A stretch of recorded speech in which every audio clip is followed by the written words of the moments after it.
Hi everyone, welcome back. I'm so glad to have you here. For those of you who are returning, my name is Julie K. Mitchell. I'm your podcast host, and today we're going to be talking about emotions.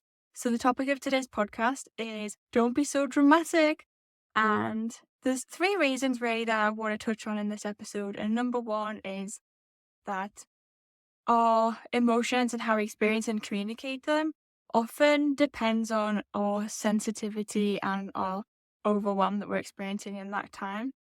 It can also be related to microaggressions because sometimes if we're experiencing them a lot and frequently, that can affect our ability to regulate our emotions. And then another one is, and it ties into the second one, is we can often have a hard part identifying them. Now, today, because it was a sunny day, I decided that I would leave the house and record at the beach. So I'm in my car, so we're just going to see how it goes. And if it doesn't work well and you can hear a lot of noise, then I'll go back to being at home. I just thought I would try this because I needed to get out of the house. I've been working all day. So, to the beginning, sensitivity and how when we experience or are exposed to a lot of external stimuli, we can become either overwhelmed or underwhelmed, and this can affect if we are hypo or hypersensitive. And the other things this can relate to is our hormones. If you're a woman, your hormones can play a big effect in it. And this then can also affect our ability to communicate our emotions because it can cause social challenges when you've also got all this other stuff going on. So, bum, bum, bum. As a woman, how is my sensitivity and ability to communicate things affected by my hormones? Okay, well, as we all know, anyone is affected by their hormones if they're a woman. And so at certain times of our period, we might find communicating more challenging. But for autistics, it's so much more than this. Like for us, it's like our how we feel in our clothes, our physical sensitivity, our sensitivity to light, fabrics, our ability to taste certain food textures, everything changes. So if this is you, I just want you to know that you're not alone in this. This happens to me. And it's just like the same thing everyone else experiences. But for us, it can just be a lot more dramatic.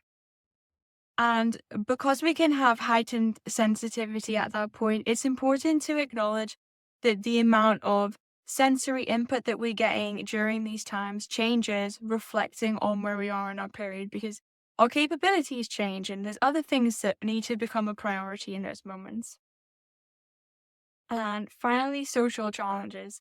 So, how does our sensitivity to the things around us cause us to have social challenges? Well, like anyone, when you have a lot going on, especially if it's like internally we're trying to regulate it, that it can cause us to become stressed. And when we're stressed, expressing what's going on, especially when you're literal, like you literally don't always want to tell someone where you're at in your time of the month or how you're experiencing it. Some people might feel more comfortable doing that, but other people might not do. And so, literally expressing that to other people, if you are honest and you are direct, can cause a challenge.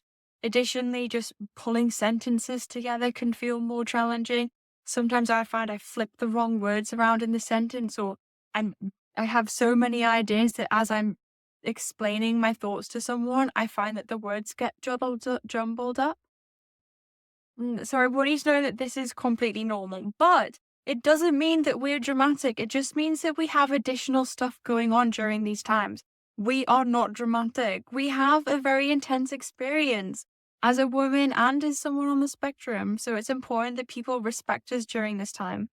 And I would say that if you are a self advocate, for me personally, it's easier if I communicate these things to other people outside of those times, or I've prepared the conversations that I want to have, because otherwise I'm going to keep having these experiences. And in the moments when I'm finding communicating the hardest, that's when I'm going to be reaching out to try to communicate to people. So if you are like me and you're all going through these changes and you find it hard to communicate in your spare time, and I know it can be difficult to make time for these conversations when you're not directly in them, but I highly recommend that you practice having these conversations outside of the time that you need to have them so that people around you can be aware of it. And that's for the people who have the privilege to be able to communicate these things. For the people who aren't able to verbally to communicate, I hope that your family members are listening to this because it can be so excruciatingly uncomfortable. like to a degree that I can't even explain. And so, like, I can't put into words. So I can't imagine what it's like not being able to verbally communicate this, because I literally want to rip my clothes off at certain times during these phases because of how intensely my body reacts to the environment. Like, I just feel like my whole body swells up and it can be so uncomfortable. And so because of this, a lot of us end up trying to suppress our emotions and we don't communicate it, and then we ball it all up inside and we probably either having more meltdowns or more shutdowns because of this, because we're probably feeling like, well, why are you being so dramatic? Why are you being so sensitive? Plus the fact that you have all these sensory challenges going on. So I want you to know that your feelings are valid. And then this ties into number 2 point, which is on microaggressions. And so what is a microaggression? A microaggression is like, I would say it's not where people always intend to cause harm. However, when people say things that either don't validate your experience or are ableist, and it's probably a lot of things that have become normalized in mainstream society, but people aren't aware because there is not enough awareness about the autistic experience out there, that it then becomes a microaggression. And so it's kind of like someone saying something rude, but it's not rude enough for us to necessarily for other people to pick up on it, but we know that it's uncomfortable and it could hurt. And so we have like a threshold. Anyone has a threshold for microaggression. So an example of a microaggression might be you saying to someone, "Oh, do you mind like turning down the lights? It's really bright." And they're like, "Oh, it's not bright in here. We don't need to turn it down." That's a classic example of a microaggression because, again, your feelings aren't being taken into consideration, or it's assumed that you're being too much or dramatic. You are not dramatic. I tell you, you are not dramatic. So, yeah, so because of our feelings very often being ignored, we push our feelings down, because we begin sometimes to internalize these beliefs, and we feel like, oh, maybe we are being dramatic, or maybe we are lying. Maybe if I just tried harder, or put up with it, and then we can end up having more explosions, right?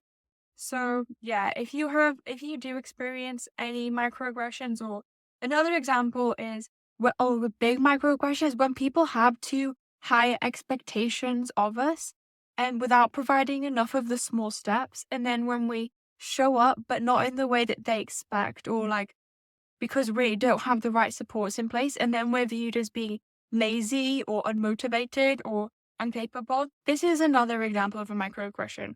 You are not those things. With the right supports in place, you are able to achieve your goals. And if you are not achieving your goals, it's because the people around you are saying that. It's because they're not putting the appropriate supports in place. So, if you're feeling frustrated at people around you feeling like, you know, you are not trying hard enough, or that you are too sensitive, I want you to know that this is not true. Your truth matters. And so please, just listen to me in this case. I believe you, and you are completely valid in how you feel. And I'm sorry that too often we are not listened to because our experience is different. I'm listening to you. I can. And you can always DM me as well. My DMs. My DMs are always open for autistic chats. And so moving on to my third point, and this relates to the second one. So in the second one, we're talking about how our feelings aren't valid.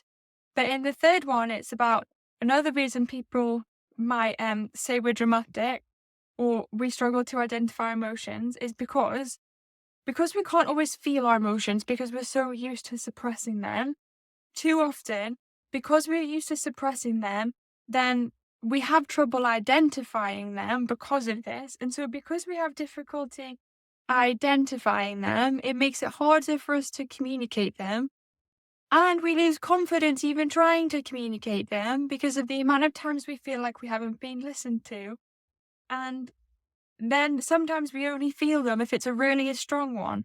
So if you have a hard time identifying your emotions, but then when you do identify an emotion and you express it, people might perceive you as being dramatic because for you, it probably took all the effort in the world to gain the confidence to communicate it, to even attempt to show it.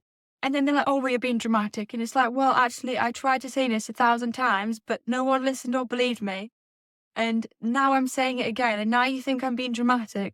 But I'm only coming across as dramatic because all the other times I've told you, you didn't listen.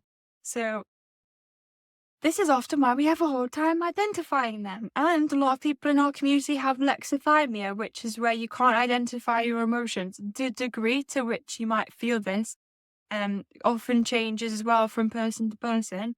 But if you have a hard time identifying your emotions, something I do find useful is using the emotions wheel. So it's like, I will put it into the comments version of it, but it's basically this circular wheel, and on it looks like a pizza, and you can use it to like talk about like has all the different emotions. And so sometimes I look at it, and then when I feel something, I'll be honest, often I'll feel like so many emotions that it's not just one, but I feel this and this and this and this, and then it helps me just articulate it. If you do experience this and you're looking at the emotions wheel and you're like, wow, I have 6 emotions right now. How do I know which one to go off? Okay, don't worry about that, because um that's kind of, I found that was the beginning anyway of my journey into unpicking my emotions and making sense of them, was I would just write all of them down, and then eventually I kind of began to make patterns between them. So if you do feel a lot of emotions and you feel like you're doing a lot of writing, I encourage you to keep going, because that's what I did after I had burnout, because I felt like none of my emotions really made sense to me. And it also did help me communicate them, because I felt like I was using emotions like happy, sad, or angry quite a lot, and it helped me to be able to kind of create more complexity of my emotions. So be able to like break these down into different ones, like, well, let's say rage, because I felt that a lot. Like it could be rage or shame or guilt or excitement. But it can take a while, but I encourage you to do that if you're not doing that already. And and then another thing is experiencing delayed emotion. So often something will happen and I will feel I'll like feel a certain way. I'm not sure how I feel, or I won't feel anything. And then later on down the line, I will like be able to pinpoint exactly what it was. But by then, like, the experience has already happened. I'm too late. I'm like, oh, I wish I said this, or I wish I did that.